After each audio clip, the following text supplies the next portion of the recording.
ज्ञानदेव अवताराला आले, मुक्ताई, सोपाना, ब्रह्मा, देवांचा अवतार सोपाना आणि निवृत्तीनाथ महाराज. पण किती दुःख सहन केलेलं आहे या संतांनी. त्यातलाच हा करुण प्रसंग आहे की आता आपल्या चारही मुलांना सोडून आपल्याला जायचंय. जरा विचार करा, लहान लहान मुलांना सोडून नेहमी करता म्हणजे हे जगच सोडून जायचं आहे, ही कल्पनाच आपल्याला कशी वाटते. विठ्ठलपंत म्हणाले, रुक्मिणी आपण रात्रीच जाऊया. रुक्मिणी म्हटली, थांबा, एक दिवस थांबा.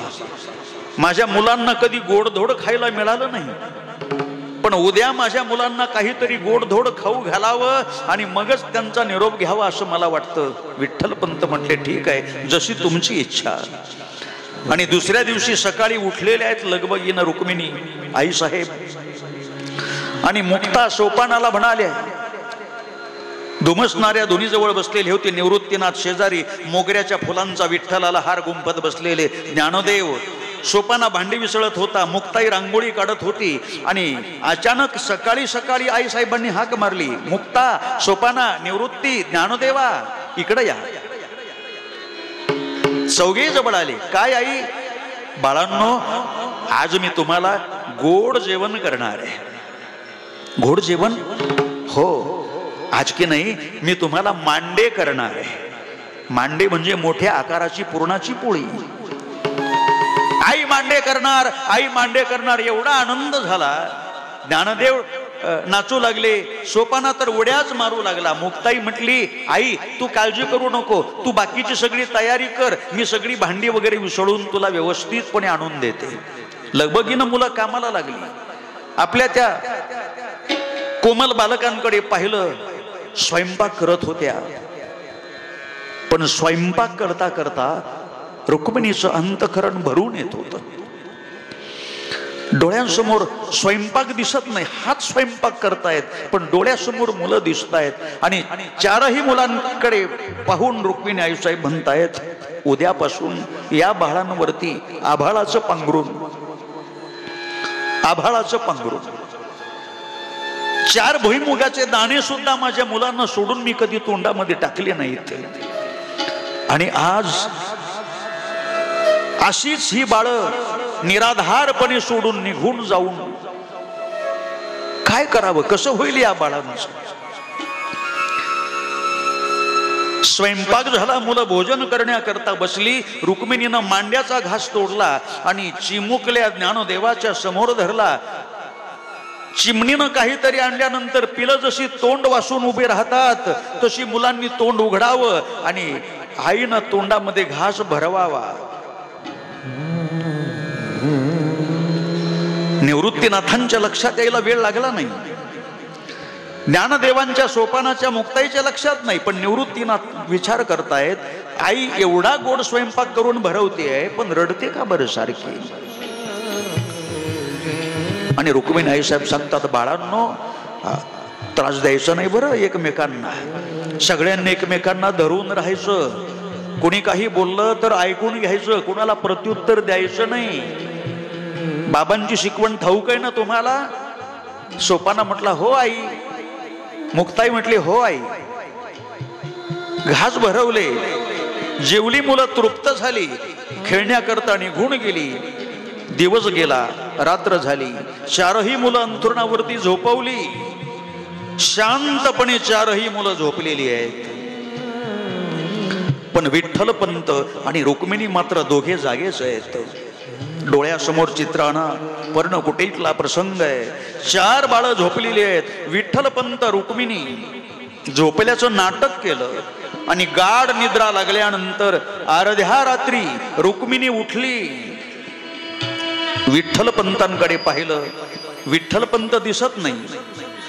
शेजारी पाहिलं, पलीकडे देवघरामध्ये विठ्ठलपंत बसलेले आहेत.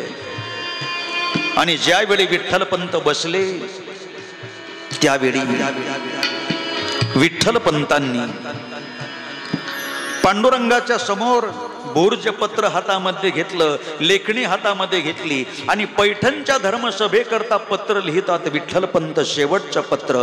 सकल शास्त्र कोविध ज्ञानतीर्थ पैठणकर ब्रह्मवृंदांच्या चरण सेवेशी श्री विठ्ठलपंत कुलकर्णी आपेगाव यांचा शिरसाष्टांग नमस्कार. आम्ही उभयता देहांत प्रायचित्त घेण्याकरता तीर्थराज प्रयाग क्षेत्रावरती जात आहोत. मुलं आपल्या स्वाधीन आहेत, त्यांना माणूस म्हणून जगू द्या, त्यांना धर्मात घ्या, एवढीच आपणा ब्रह्मवृंदांच्या चरणी प्रार्थना. कळावे आपलाच विठ्ठलपंत कुलकर्णी आपेगावकर. पत्र लिहून त्याची गडी केली, पांडुरंगाच्या चरणाजवळ ठेवली. रुक्मिणीकडे पाहिलं. रुक्मिणी दरवाजात उभं राहून विठ्ठलपंतांकडे पाहते. 4 मुलं झोपलेली आहेत. विठ्ठलपंत म्हणतात चला, वेळ गमावू नका. मुलांना जर जाग आली तर आपलं निघणं कठीण होईल. रुक्मिणी आई साहेब 4ही बाळांच्या जवळ आल्या. रुक्मिणीनं आपल्या 4 मुलांकडे पाहिलं. ती 4 पाडसं अशी शांतपणे झोपलेली आहेत. अगोदर ज्ञानदेवाच्या जवळ गेल्या आणि ज्ञानदेवाच्या मस्तकावर असा मुखावरनं हात फिरवला. गोऱ्या पान ज्ञानदेवाचा आलाबला घेतला. ज्ञानदेवा, मी चालले रे तुला सोडून, मी चालले. जवळ ज्ञानदेवाला घेऊन त्याचे मटामटा मुके घ्यावेत असं कितीतरी वाटलं रुक्मिणीला. पण आता जागा झाला ज्ञानदेव तर मग वाट अडवील आपली, जाऊ देणार नाही. मुक्ताईची पापी घेतली, तिच्या मस्तकावरनं मुखावरनं हात फिरवला. गाढ निद्रेमध्ये मुलं झोपलेली आहेत. सोपानाला कोरवाळलं. पण रुक्मिणीला वाटलं जाता जाता निवृत्तीला 2 गोष्टी सांगाव्यात, कारण आता तो सज्ञान आहे. निवृत्तीला उठवलं. हे बाळा निवृत्ती, उठ उठ उठ. अचानक मध्ये झोपेतून उठवल्या बरोबर खडबडून उठले निवृत्ती आणि कावरी बावरी होऊन अचानक झोपेतून उठलेली मुलं जशी इकडं तिकडं पाहतात तसा निवृत्ती पाहू लागला. आई एवढ्या रात्री का बरं उठवते? आईनं जवळ घेतलं आणि रुक्मिणी आई साहेब म्हणाल्या, निवृत्ती बाळा, आम्ही उभयता तुझे आई बाबा देहांत प्रायचित्त घेण्याकरता जात आहोत. काय देहांत प्रायचित्त? हो बाळा, पैठणच्या धर्मसभेनं देहांत प्रायचित्ताची शिक्षा आम्हाला सांगितलेली आहे. का? तुम्हाला माणूस म्हणून जगू द्यावं, तुम्हाला धर्मात घ्यावं ह्याच्याकरता नाही. आई बाबा तुम्ही जर गेलात तर मग आम्ही कुणाकडे पाहून जगा? कावळे जसं एखादं चिमणीचं पिलू एकांतात पाहिलं की त्याला टोच्या मारतात, तशी ही ब्राह्मण मंडळी टोच्या मारतील आम्हाला. नाही बाळा, चिंता करू नका, आमच्या माघारी पांडुरंग तुमचं रक्षण करील. मग हे बघ, तू मोठा आहेस ना, तुला सगळं कळतं. हा, आणि निवृत्तीनाथांबरोबर बोलता बोलता खाली ज्ञानदेवाच्या मस्तकावरनं हात फिरवतायत. ज्ञानदेवाकडे पाहिलं की आई साहेबांना असं गलबलून यायचं, भडभडून यायचं.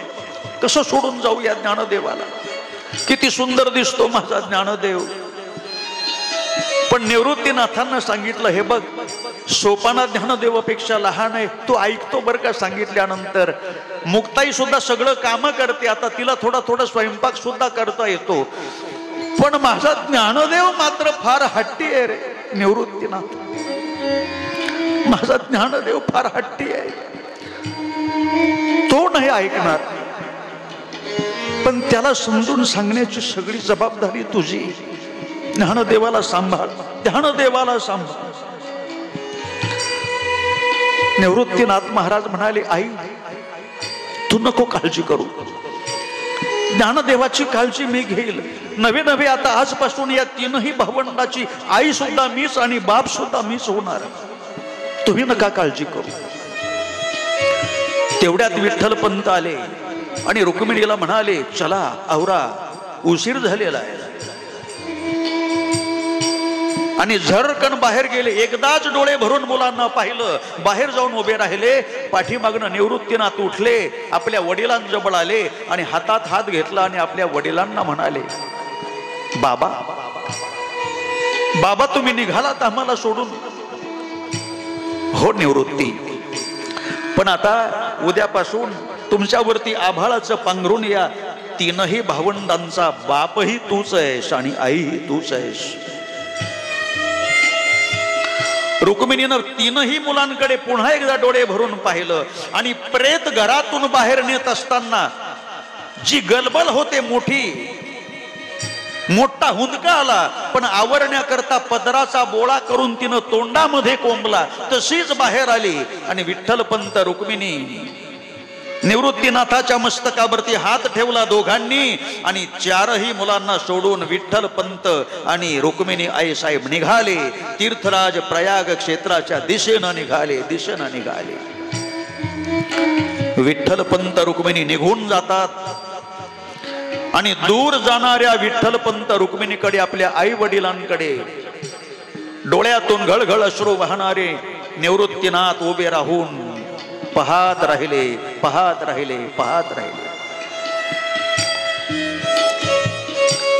आणि प्रसंग असा आहे, प्रयागराज क्षेत्रावर गेल्यानंतर तीर्थराज प्रयाग क्षेत्राच्या ठिकाणी विठ्ठलपंत आणि रुक्मिणी एका उंच दरडीवरती आले. वाहणाऱ्या त्रिवेणी संगमाकडे विठ्ठलपंत रुक्मिणीनं पाहिलं आणि एकच भाव मनामध्ये होता, अभयदान हे द्यावे मजला पावक परमेश्वरा, ऐहिक सासर सोडून येतो माहेरी श्रीधरा, ऐहिक सासर सोडून येतो माहेरी श्रीधरा. हे पांडुरंगा, आमच्या माघारी या बाळांचं रक्षण कर, आमच्या माघारी या बाळांचं रक्षण कर, एवढीच तुला विनंती आहे. उंच दरडीवरती आले आणि एकच श्लोक त्यांच्या मुखातून बाहेर पडला, नैनं छिंदन्ति शस्त्राणि नैनं दहति पावका न चैनं क्लेदयन्त्यापो न शोषयति मारुता न शोषयति मारुता न शोषयति मारुता. आणि पाहता पाहता आपले जड देह त्यांनी इंद्रायणीमध्ये अक्षरशः त्रिवेणी संगमामध्ये फेकून दिले.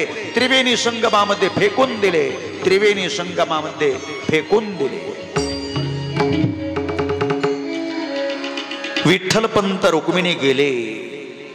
रात्रभर निवृत्तीनाथ महाराज पर्णकुटीच्या बाहेर धुमसणाऱ्या धुनीच्या जवळ बसून डोळ्यातून अश्रू अखंडपणे वाहतायत. निवृत्तीनाथ खाली बसलेले आहेत. पहाट झाली आणि सगळ्यात अगोदर जाग आली ज्ञानदेवांना. ज्ञानदेव जागा झाला. ज्ञानदेव जागे झाले. अगोदर पर्णकुटीमध्ये गेले, पांडुरंगाच्या देव्हाऱ्यासमोर जाऊन उभे राहिले आणि पांडुरंग परमात्म्याला नित्यनेमाच्या सवयीप्रमाणे नमस्कार केला. आणि नमस्कार करत असतानाच पांडुरंगाच्या चरणाजवळ विठ्ठलपंतांनी जाताना लिहिलेलं जे पत्र होतं, पैठणच्या धर्मसभेकरता गडी घालून ठेवलेलं, ते पाहिलं आणि पत्र वाचू लागले ज्ञानदेव. सकल शास्त्र कोविद ज्ञान तीर्थ पैठणकर ब्रह्मवृंदांच्या चरण सेवेशी श्री विठ्ठलपंत कुलकर्णी आपेगावकर यांचा शिरसाष्टांग नमस्कार. आम्ही उभयता पती पत्नी तीर्थराज प्रयाग क्षेत्री देहांत प्रायचित्त घेण्याकरता जात आहोत. मुलं आपल्या स्वाधीन आहेत, त्यांना धर्मात घ्या, त्यांना माणूस म्हणून जगू द्या, एवढीच आपणा ब्रह्मवृंद चरणांच्या चरणी नम्र विनंती कळावे आपला विठ्ठलपंत कुलकर्णी आपेगावकर.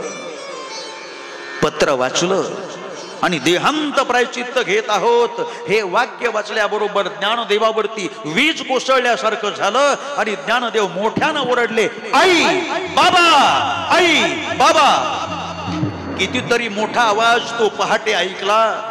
त्या आवाजानं सोपानं खडबडून जागा झाला. आतमध्ये धावत आला, दादा का रडतोस रे? ज्ञानदेव म्हणाले, हे बघ, पत्र सोपानाच्या हातामध्ये दिलं. ते पत्र वाचता वाचता सोपाना अंगावर कोसळला. ज्ञानदेवानं त्याला जवळ घेतलं, मिठी मारली आणि आता मुक्ताई त्या आवाजानं जागी झाली आणि रडत रडत आली. तिलाही ज्ञानदेवानं जवळ घेतलं. पांडुरंगाचं दर्शन घेऊन ज्ञानदेव सोपाना आणि मुक्ताईला बोटाला धरून पर्णकुटीच्या बाहेर आले, जिथे निवृत्तीनाथ बसलेले होते. उभे राहिले. निवृत्तीनाथांच्या डोळ्यातून अश्रू वाहतायत. भाव समाधी लागलेली आहे. डोळ्यासमोर आई बाबा दिसतायत. ज्ञानदेवांनी निवृत्तीनाथांच्या खांद्यावरती हात ठेवला आणि ज्ञानदेव म्हणतात, दादा, गुरुदेव, आई आणि बाबा आपल्याला सोडून निघून गेले. आता तुम्ही तरी आम्हाला सोडून जाऊ नका, तुम्ही तरी आम्हाला सोडून जाऊ नका. निवृत्तीनाथ म्हणाले, ज्ञानदेवाला जवळ घेतलं, नाही ज्ञानदेवा, मी कसा तुम्हाला सोडून जाईल.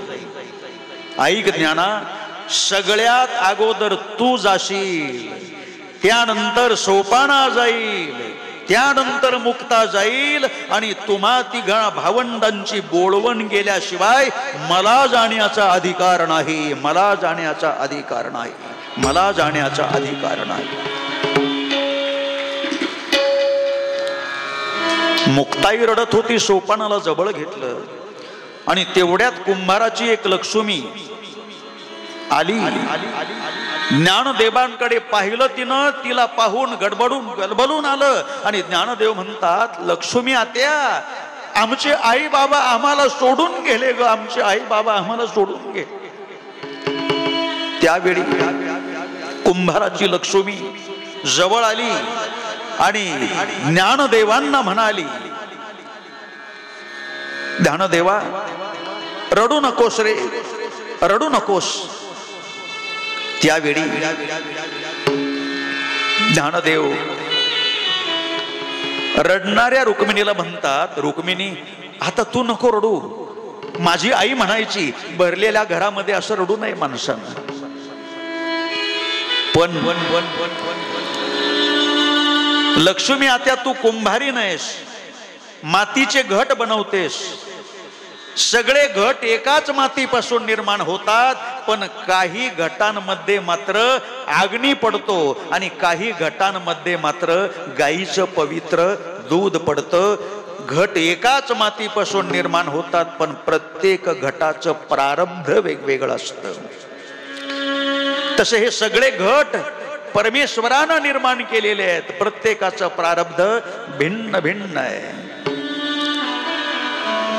कदाचित आमच्या घटामध्ये नियतीनं दूध लिहून ठेवलेलं होतं आणि आमच्या आई बाबांच्या घटामध्ये मात्र जळणारे निखारे ठेवलेले होते, म्हणून त्यांच्या घटामध्ये जळते निखारे पडले आणि आमच्या घटामध्ये मात्र पवित्र गाईचं दूध ठेवून ते आम्हाला सोडून निघून गेले. पण काहीही असो, सगळे घट एकाच मातीपासून निर्माण होतात ना, तसे हे सर्व जीव एकाच परमात्म्यानं निर्माण केलेले आहेत. मग का माणसं एकमेकांशी अशी भेदभावानं वागतात? म्हणून तर आमच्या आई बाबांना देहत्याग करावा लागला ना. कुंभाराच्या लक्ष्मीनं तोंडावरनं हात फिरवला ज्ञानदेवाच्या आणि म्हणाली, ज्ञानदेवा, अरे कोवळ्या वयामध्ये एवढं ज्ञान तुझ्या ठिकाणी कसं जागतं? अरे तुझं हे बोलणं गावातल्या भटा भिक्षुकांना ऐकव, त्याशिवाय त्यांची अक्कल ठिकाण्यावर नाही यायची. आणि कुंभाराची लक्ष्मीनं मुलांचं सांत्वन केलं आणि मुलांना घेऊन भोजन करण्याकरता आपल्या घरी घेऊन गेली लक्ष्मी. मग निवृत्ती, ज्ञानदेव, सोपाना, मुक्ताई कुंभाराच्या लक्ष्मी सोबत निघाले आणि आळंदीमध्ये निघून गेले, आळंदीमध्ये निघून गेले.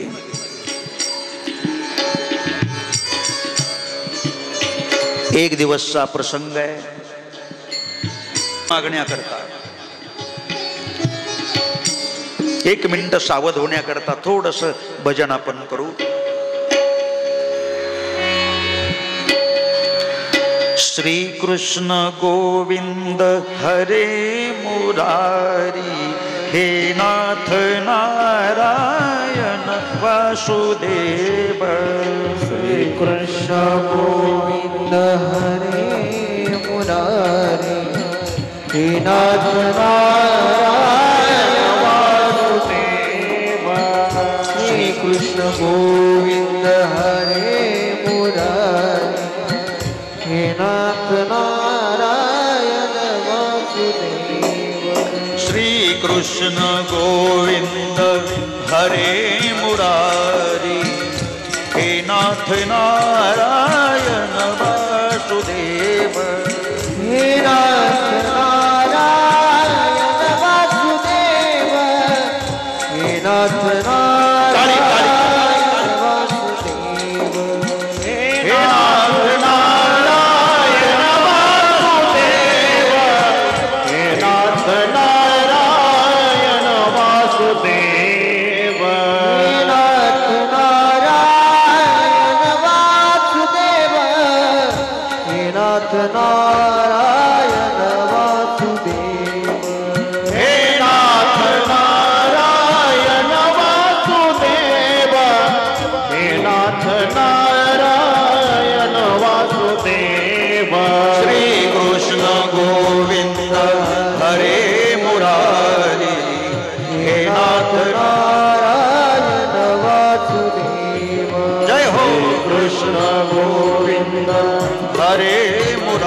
भगवंताचं स्मरण करत करत योगायोग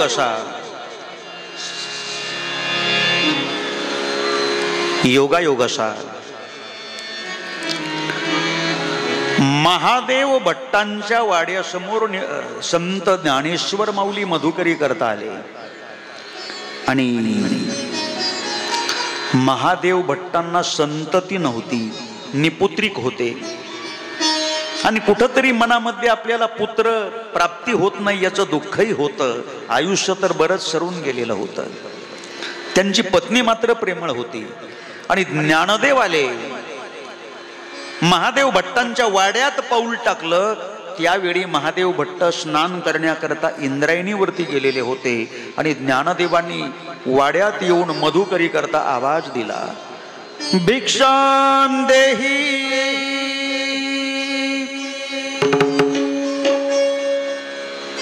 आवाज ऐकून महादेव भट्टांची पत्नी बाहेर आली. वैशाखाच्या तापलेल्या उन्हामध्ये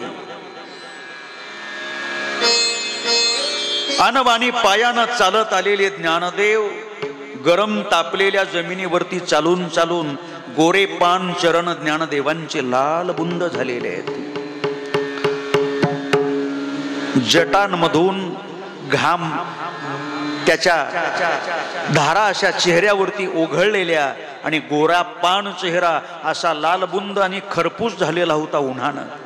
ओठांना करोड पडलेली आहे.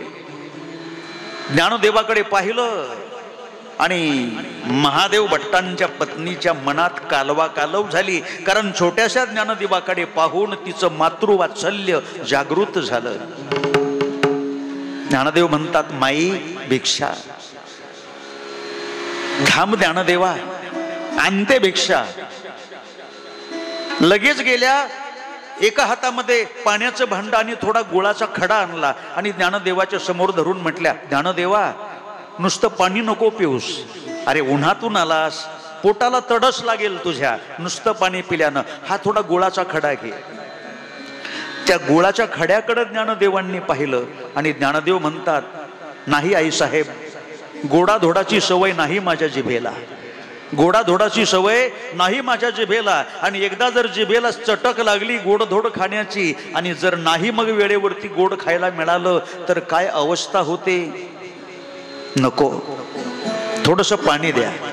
गटागट पाणी प्याले ज्ञानदेव आणि मधुकरी आणण्याकरता या आतमध्ये गेल्या. तेवढ्यात महादेव भट्टांची स्वारी स्नान करून आली आणि स्नान करून आलेल्या महादेव भट्टांच्या अंगावर ज्ञानदेवांची सावली पडल्याबरोबर मोठ्यानं चिडले, हे संन्यासाच्या पोरा,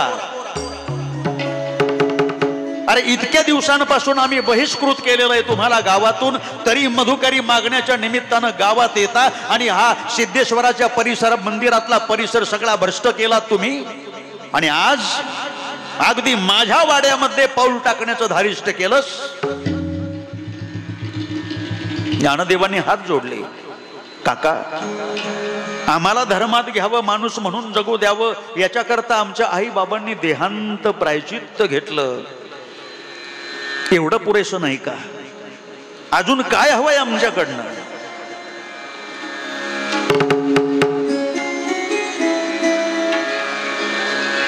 महेश भट्ट म्हणाले, ते तुझ्या मूर्ख आई बापांना जाऊन विचार काय हवंय काय नको ते, आम्ही सांगायला रिकामे नाहीत. अरे आताच इंद्रायणीवरनं स्नान करून आलो आणि तुझी अभद्र सावली माझ्या शरीरावरती पडली, माझा देह विटाळला, आता मला पुन्हा स्नान करण्याकरता जावं लागणार इंद्रायणीवर. ज्ञानदेवांनी पाहिलं आणि म्हटले, गुरुजी, सर्व जीव मात्र एक समान आहेत, हे वेदाचं सार जर सत्य मानलं तर माझ्या सावलीनं तुमचा देह विटाळतो हे माझ्या तरी बुद्धीला पटत नाही.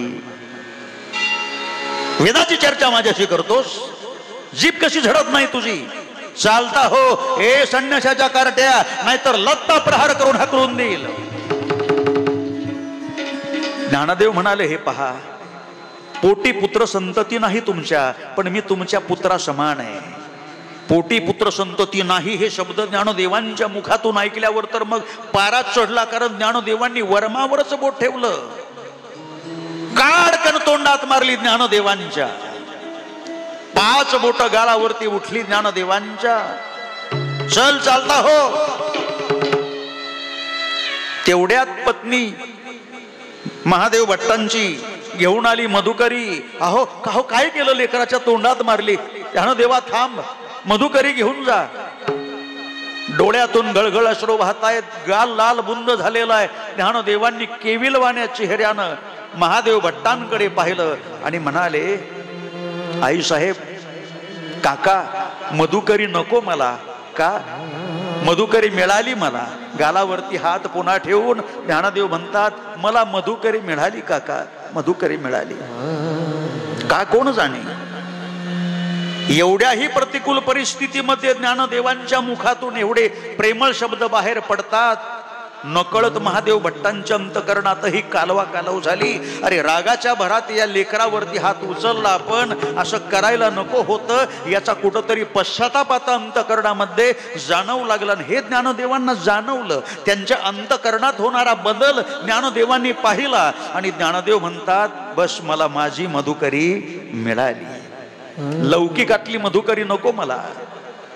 प्रत्येकाच्या अंतकरणामध्ये परिवर्तन व्हावं. जे खळांची व्यंकटी सांडो तया सत्कर्मी रती वाढो. येतो मी. 2 अश्रू ओघळले, जमिनीवरती पडले आणि ज्ञानदेव वळाले. रिकामी जोडी घेऊनच निघाले आणि वावटळीमध्ये सापडलेलं एखादं वाळलेलं झाडाचं पान जसं कुठेही भरकटत जातं, तसे ज्ञानदेव चालत होते. कुठे चाललो हे ज्ञानदेवांनाही कळत नव्हतं. तोंडात मारलेली आहे ज्ञानदेवांच्या. आणि बाहेर पडणाऱ्या ज्ञानदेवांकरता शब्द होते महादेव भट्टांचे, जा, एकतर संन्यासाच्या पोरांनी जन्माला शिवू नये आणि आलीच जन्माला तर त्यांना जगण्याचा अधिकार नाही, त्यांनी मरावं. ज्ञानदेव निघाले, इंद्रायणीच्या घाटावर आले आणि संतपणे वाहणाऱ्या इंद्रायणीकडे पाहत ज्ञानदेव मनातल्या मनात म्हणतायत, मी कदापि मरणार नाही, मी कदापि मरणार नाही. कारण का? सद्गुरूंच्या कृपेनं मी कोण आहे याचं ज्ञान मला झालेलं आहे. याच सिद्धेश्वराच्या चरणाजवळ मी संजीवन समाधी घेईल आणि माझ्या कवाडी जो जो कोणी मस्तक टेकवण्याकरता येईल त्याला परमानंदाची प्राप्ती मी करून देईल. मी कदापि मरणार नाही, मी कदापि मरणार नाही. तेवढ्यात निवृत्तीनाथ शोधत शोधत आले. वेळ बराच गेलेला होता. निवृत्तीनाथांनी ज्ञानदेवाच्या खांद्यावर हात ठेवला. ज्ञानदेवा, या संतपणे वाहणाऱ्या इंद्रायणीकडे पाहून कसला विचार करतोस रे? ज्ञानदेवांनी नजर न हटवता एक प्रश्न केला आपल्या गुरुदेवांना. गुरुदेव, एकच प्रश्न आहे माझा. याच जमिनीतून अश्वत्थ वृक्षही वरती येतो, म्हणजे वडाचं ही झाड याच जमिनीतून वरती येतं आणि याच जमिनीतून आंबा वृक्ष म्हणजे आंब्याचं ही झाड वरती येतं. एकाच जमिनीतून पाणी, क्षार, अन्न ग्रहण करतात. पण मला एकच विचारायचंय, एकाच जमिनीतून उगवलेली 2 वृक्ष आहेत, एकाची फळं गोड का आणि एकाची फळं कडू का? एकाची फळं अमृतासारखी गोड का गुरुदेव, आणि अश्वत्थाची फळं मात्र कडवट का? थोडा वेळ आपल्या शिष्याच्या प्रश्नाचं काय उत्तर द्यावं हे निवृत्तीनाथांना कळेनाच. पण निवृत्तीनाथ म्हणाले, ज्ञानदेवा एक सांगू, फळ कटू असो वा गोड असो, फळ कडू असो वा गोड असो, मी निवृत्त विचारांचा आहे ना, मग मला दोन्हीचाही स्वीकार करावाच लागणार, मला दोन्हीचाही स्वीकार करावाच लागणार. आणि दोन्हीचाही स्वीकार जो करतो, कडू आणि गोड, आणि त्यांना पचवतो, तो खरा साधू, तो खरा संत. आणि म्हणून चल ज्ञानदेवा, उशीर झालेला आहे, भोजनाची वेळ होऊन गेलेली आहे. आणि आले ज्ञानदेवांना घेऊन, भोजन केलं, रात्रभर झोप आली नाही. आणि त्या रात्री स्वप्नात विठ्ठलपंत आले. कोणाच्या? निवृत्तीनाथांच्या स्वप्नात विठ्ठलपंत आले. बाबा आपण? हो निवृत्ती, ज्ञानदेवाच्या अंतःकरणाची झालेली द्विधावस्था मी पाहिली आणि वाटलं तुला मार्गदर्शन करण्याकरता यावं म्हणून मुद्दाम आलो. ज्ञानदेवाच्या मनाची द्विधावस्था झालेली आहे सध्या, काय करावं काय करू नये. अरे तू त्याला ज्ञान दिलंस, आत्मबोध केला, तत्वमस्यादी महावाक्याचा उपदेश केला, पण आता सध्या ज्ञानदेवाचं मन स्थिर करण्याकरता सगुण भक्तीची त्याला आवश्यकता आहे. तेव्हा आता एक कर, ज्ञानदेवाला घेऊन पंढरीला जा, ज्ञानदेवाला घेऊन पंढरीला जा. तुम्ही चारही भावंड गळ्यामध्ये पवित्र तुळशीची माळ परिधान करा, पंढरीची वारी करा. एकेकाळी मीही पंढरीची वारी केली होती. आणि पंढरपूरला गेल्यानंतर विटेवर उभं राहिलेलं ते सगुण सावळं रूप जेव्हा ज्ञानदेव पाहिल, तेव्हा सगुण भक्तीचा साक्षात्कार ज्ञानदेवाला होईल. आणि तीच सगुण भक्ती ज्ञानदेव सगळ्या जगाला मेघ वृष्टी जशी होते त्या पद्धतीनं बोध करील माझा ज्ञानदेव, सगुण भक्ती समजून सांगेल. तेव्हा ज्ञानदेवाला घेऊन तू पंढरीला जा. अदृश्य झाले. सकाळ झाली. मुक्ताबाई सारवत होत्या, सोपाना भांडी विसळत होता. निवृत्तीनाथ स्नान करून आले. ज्ञानदेव मोगरीच्या फुलांचा हार बनवत होते. आल्याबरोबर निवृत्तीनाथ म्हणाले, मुक्ता. केसाची बट अशी कपाळावर आलेली होती, सारवलेल्या शेणाच्या हातानंच बट अशी केली बाजूला. काय दादा? चला चला आवरा. कुठं जायचंय? पंढरपूरला. मुक्ताबाई उठल्या, शेणाच्याच हातानं साडीचा पदर असा कमरेला खोला. पंढरपूर? हो पंढरपूर. आता आपण सगळेजण कुठं जाणार आहेत? पंढरीला. एवढा आनंद झाला. कुंभाराची लक्ष्मी दूध घेऊन आली होती घटामध्ये, ती म्हटली चला मी पण येणार तुमच्या बरोबर पंढरीला. ठीक आहे. आणि पाहता पाहता तयारी झाली. का? ज्येष्ठ महिना आलेला होता, संपला होता. आषाढ महिना सुरू झालेला होता. वारकरीही योगायोगानं इंद्रायणीचं स्नान करण्याकरता आलेले होते. आणि संत निवृत्तीनाथ महाराजांसोबत आज आमचे माऊली ज्ञानोबाराय पहिल्यांदा पंढरपूरची वारी करण्याकरता निघाले. तो देखावा आपल्याला डोळ्यानं प्रत्यक्ष पाहायचा आहे. आणि आज ज्ञानदेवांना प्रत्यक्ष विठ्ठलाचं दर्शन होणार आहे पंढरपूरमध्ये.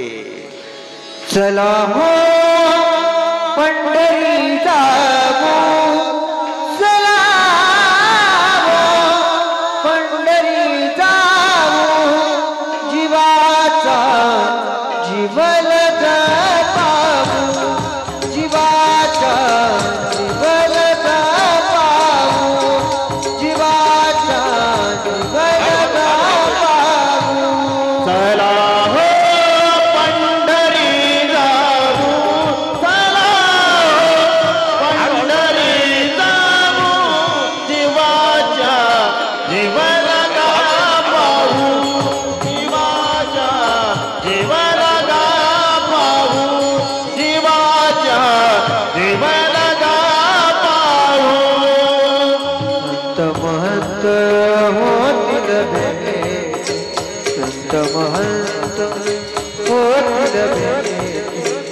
अनंतीनाथ अनंतीनाथ चला हो, चला चला.